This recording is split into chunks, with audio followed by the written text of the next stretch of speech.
Yeah, me keep my gun tucked up, but the too fat make me neck one broke.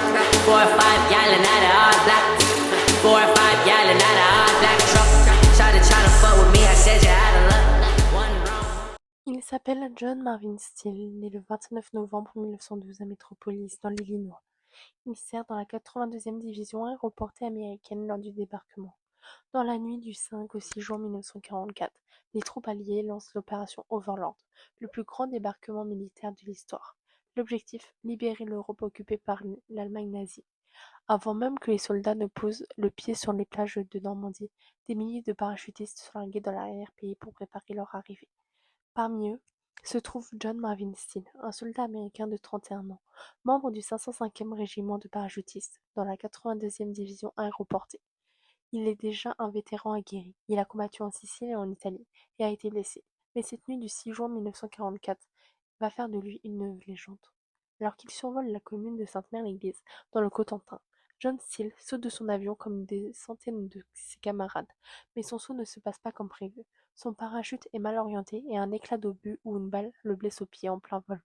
Déséquilibré, il ne peut plus manœuvrer correctement sa voile. Son parachute dérive et vient se coincer dans le clocher de l'église du village. Suspendu dans le vide, accroché à l'une des pinacles de pierre, John Steele est en position de grande vulnérabilité. Il voit, ou entend, les combats faire rage autour de lui. Des Allemands ripostent violemment au parachutage, des maisons brûlent, des tirs de mitraillettes résonnent dans la nuit. Sur la place de l'église, certains parachutistes américains sont abattus à peine arrivés au sol. Conscient de sa situation désespérée, John Steele feint la mort. Immobile, silencieux, suspendu à plus de 15 mètres de haut, il reste là près de 2 heures. Dans la nuit normande, alors que le combat continue en contrebas. Finalement, des soldats allemands le repèrent. Ils pensent d'abord qu'il est mort, mais réalisent qu'il respire encore. Il est capturé et emmené prisonnier. Pourtant, quelques jours plus tard, il réussira à s'évader et rejoindra les troupes alliées. John Steele continuera la guerre. Il participera aux opérations aux Pays-Bas puis en Allemagne.